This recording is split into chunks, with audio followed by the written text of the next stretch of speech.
Today on The Report, the New York City Subway Chokehold death and 2 mass shootings in Serbia. Also, the tragic death of a teen who overdosed in LA County Juvenile Hall. And the recent Texas mall shooting. Plus updates on the Writers Guild strike and Dianne Feinstein's return to the Senate. The Report starts now.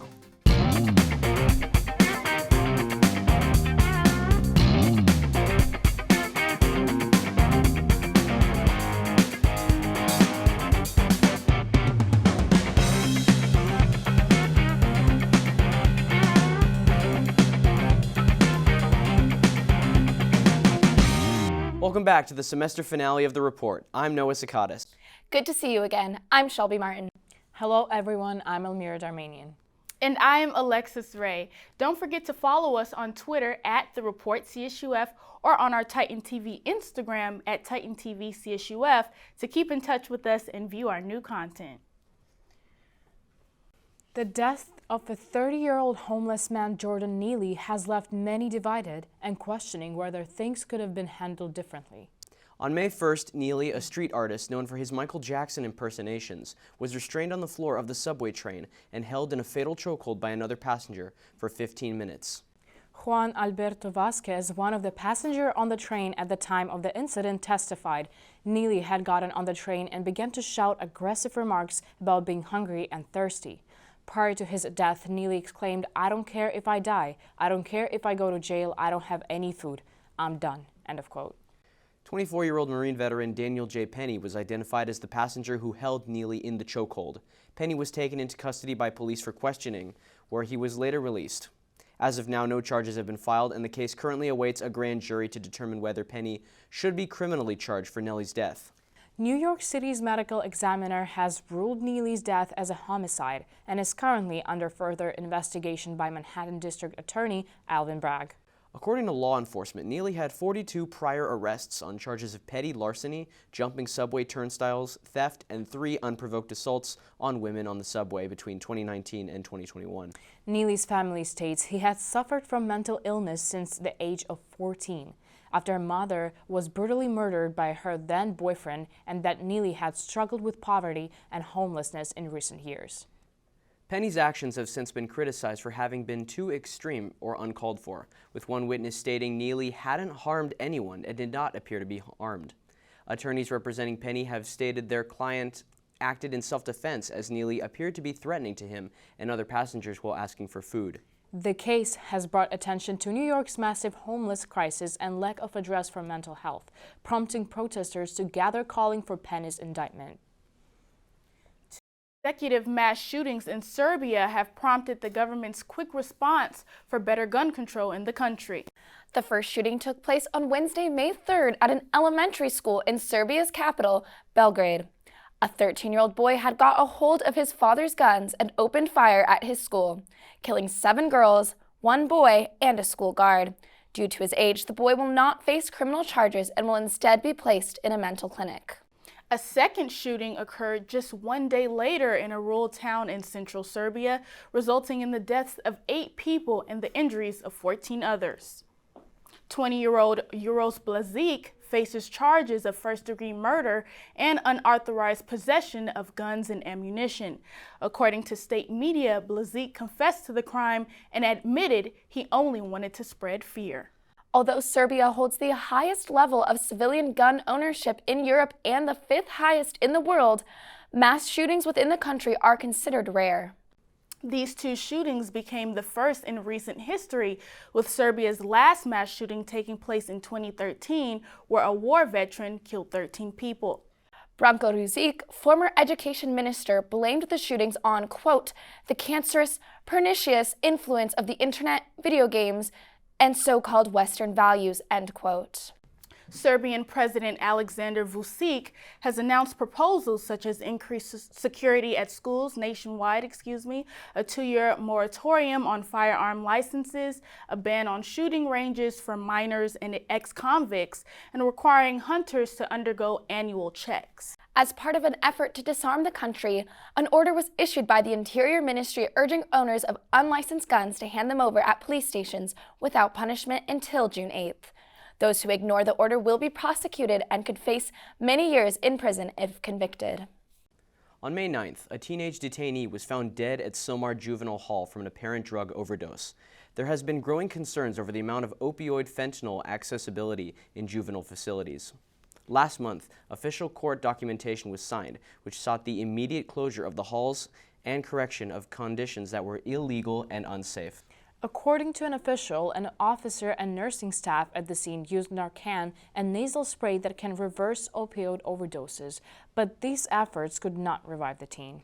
The LA County Office of the Inspector General detailed 2 incidents in late February where youths were taken to local hospitals or revived with Narcan after overdoses involving fentanyl.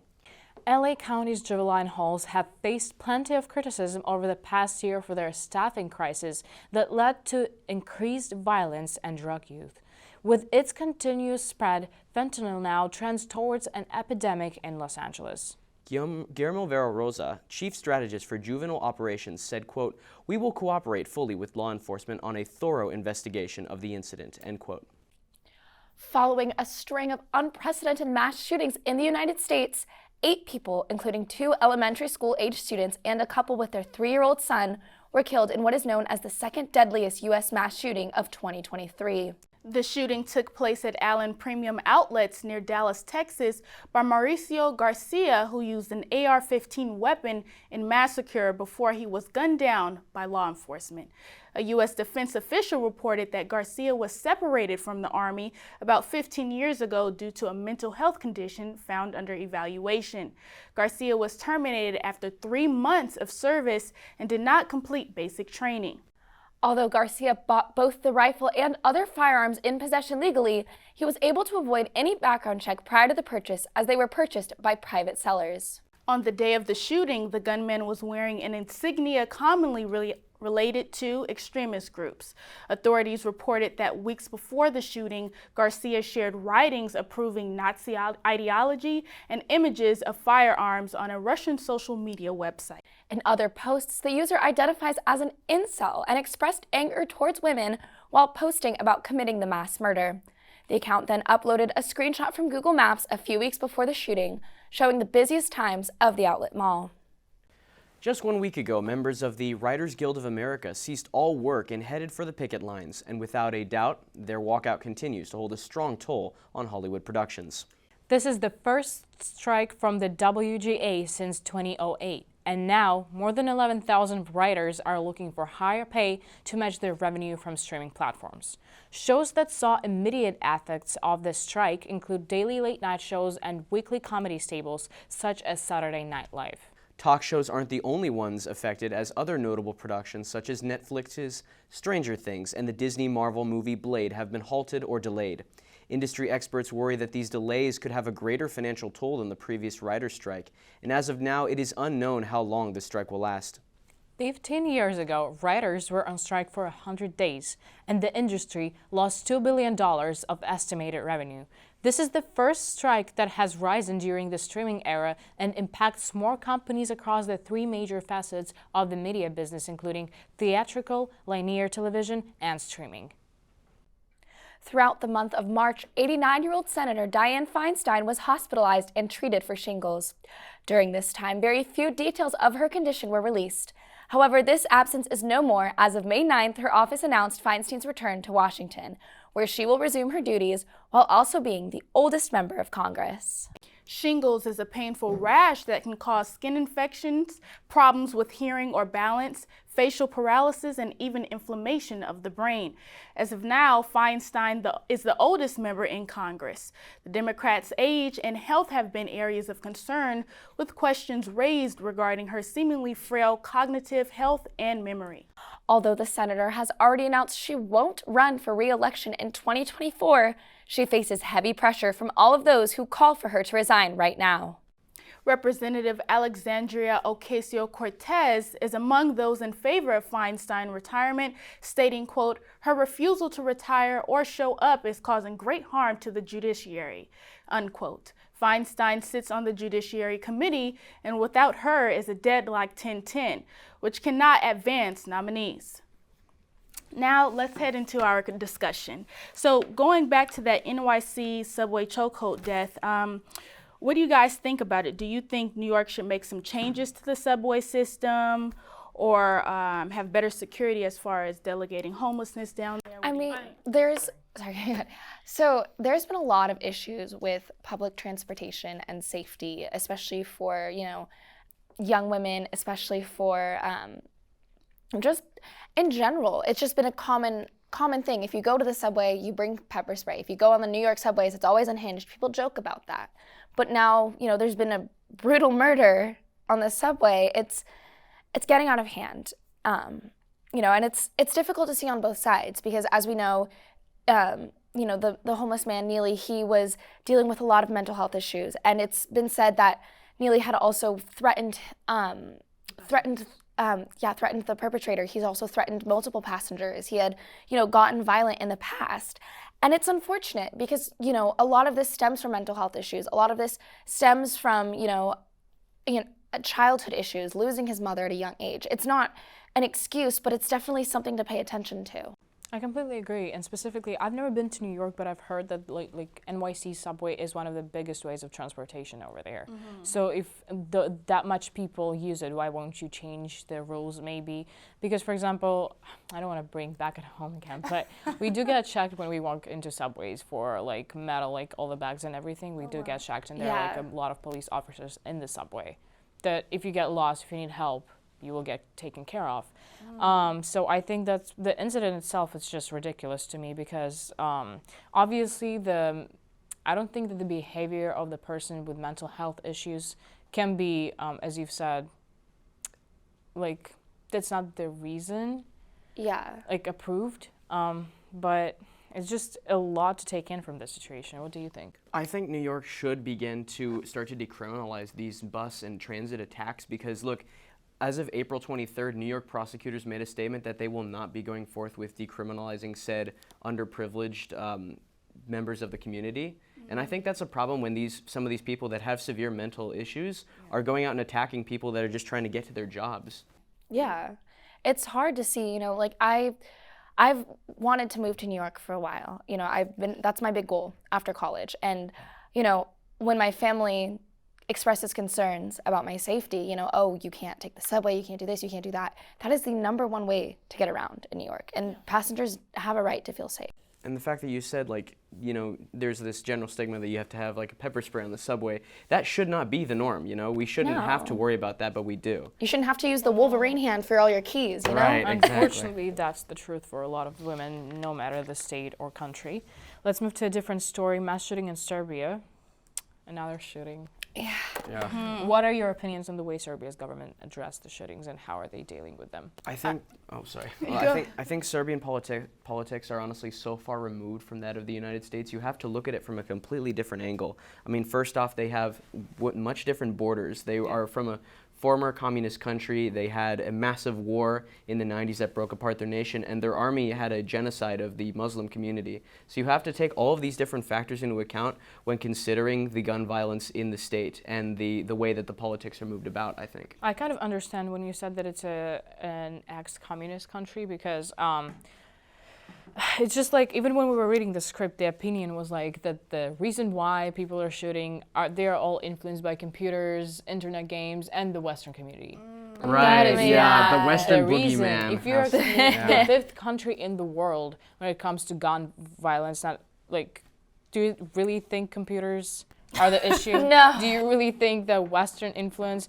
No, it's absolutely a finger not. towards like the American boogeyman. And mind you, every single country in the European Union does that. And out of the European Union as well. Even though I don't know how the political relationships are between United States and Serbia, but it's not the reason. Yeah. Don't be an adult. You as a grown up, you cannot say, "Oh, the reason that my child is sick because of the computer game." Well, it's interesting because they're obviously. Serbia, I'm not saying that the computer games don't have influence on mental absolutely, health. They do. But Serbia is a country that has been involved in plenty of conflict and war and genocide for years, like you said. I mean, I remember learning about the whole Bosnia-Serbia conflict back in high school, back in middle school, and it's still going on. And their influence. I mean, who's to say that they're not being influenced by the conflict and the war happening within their own nation and within their own part of the world? I mean, but their proposal for handling these mass shootings, I think it was pretty good as long as it goes through. I mean, they said increase nationwide school security, you know, a moratorium, so not allowing people to get firearm licenses for about 2 years, a ban on shooting ranges for minors, ex-convicts. Yeah, so, I agree. I think think they're those dealing are with good it really solutions. good. I just want to see that in action I because think as pertained to like the selling of guns or gun licenses for the next 2 years, I think that might be a misstep considering that there's a massive conflict in Ukraine going on with Russia's aggressiveness at this time. I think it might be smart to, as far as like private citizens owning firearms, maybe wait a bit on that in case, you know, we have this large aggressive nation that's neighboring us that may or may not do something within the next 2 years. But how is a gun from a private person will save them from Russian aggression? Or Well, I mean, Ukraine? can you rely on your military police if you're getting invaded from every side? I think that the Russian conflict and the Ukrainian conflict has nothing to do with it.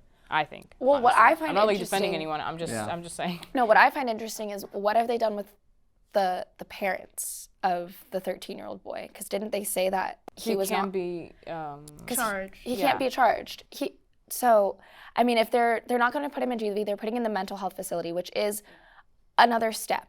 That is a, you know. But obviously, I think parents should be investigated. Yeah, the because parents should how be did he get the gun? investigated. Yeah, Yeah, for how did sure. they get the gun? Why did the parents allow this to happen? You know, when you're looking at a child who committed an atrocity, you have to go back and look at the parents. For sure. Well, guys, I think it's time to move on to this next story. So, what do you guys think about this whole teen overdose of fentanyl in the LA County juvenile system?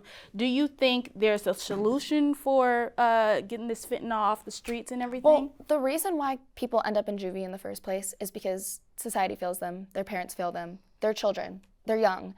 And it's sad to see that, you know, all these kids are overdosing and things. And when you look at the amount of fentanyl overdoses, when you look at the kinds of things that are happening within juvie facilities, the facility themselves is also failing these kids, you know? And it's the goal of juvie should be rehabilitation, not putting away kids and dealing with a problem. Exactly. And if they want to rehabilitate these kids, if they want them to become, you know, adults that can function in society and can contribute Good citizens. positively, Right. then maybe they should start by, you know, reforming the system, making sure that they don't have access to these things, tighter security, Right. and more rehabilitation programs to help kids. Right, especially like the restorative practices like education within the facilities, more community service. And I think we just need better administrators that really care about these kids. I mean, the system has failed them. And I honestly think this whole fentanyl issue is population control.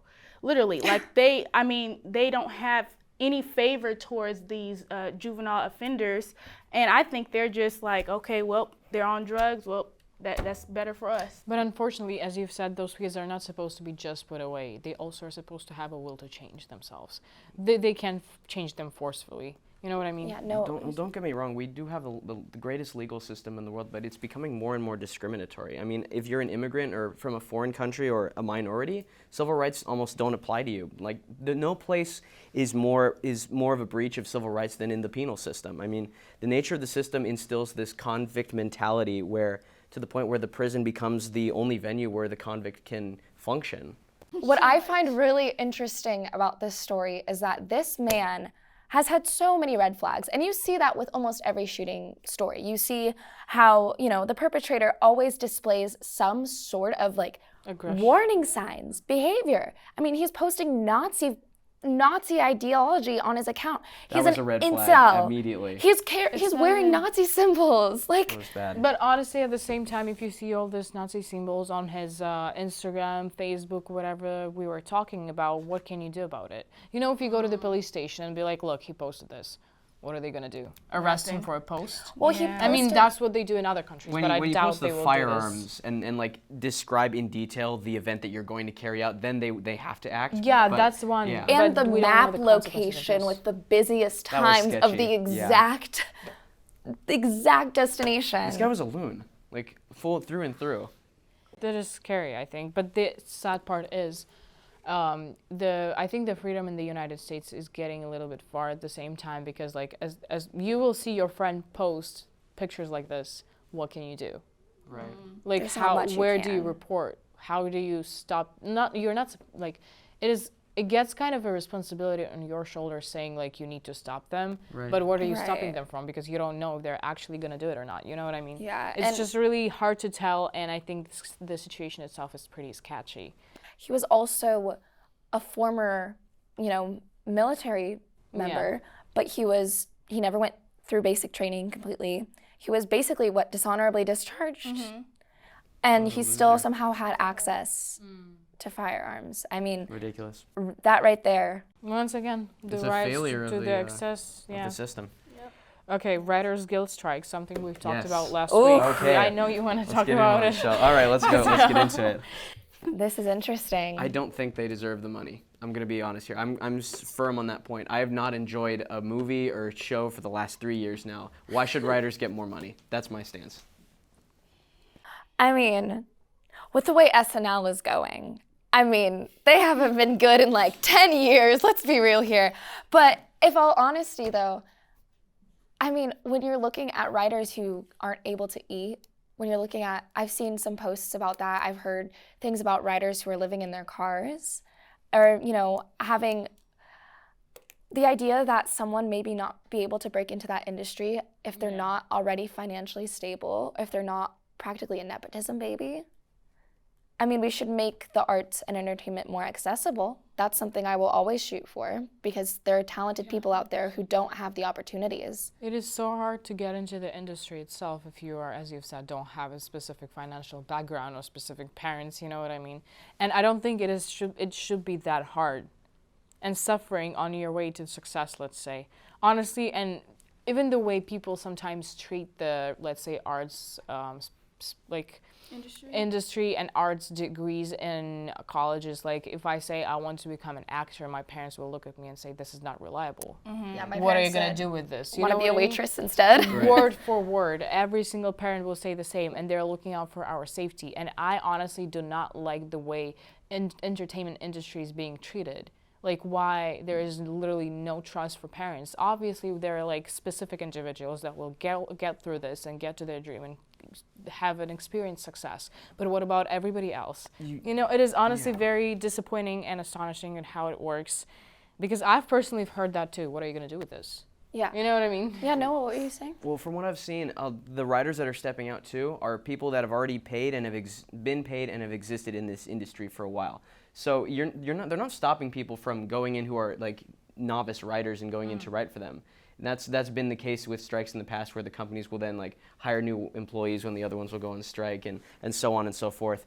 But yeah, I can't get behind the writers at the moment, and also before they were coming to the beck and call of the execs with the money, and now it's like they're fighting them. So we have that conflict going. But let's move on to story number 6, the Feinstein's return to the Senate.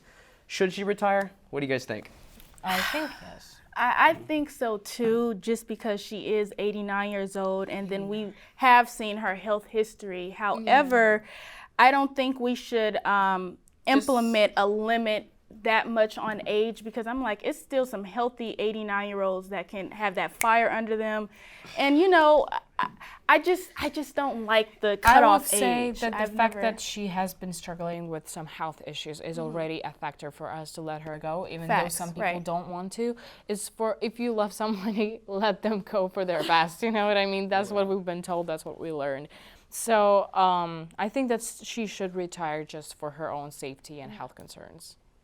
She's 89. Yeah. That's all I have to say. She's 89. I mean- Please step down. Like, that's a grandma. We Come have to, on. we can't go about this without acknowledging everything she has done. Right. She's helped pave the way for women in politics.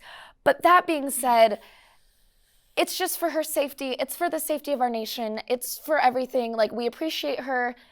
But, at that age, it's very difficult to run a country.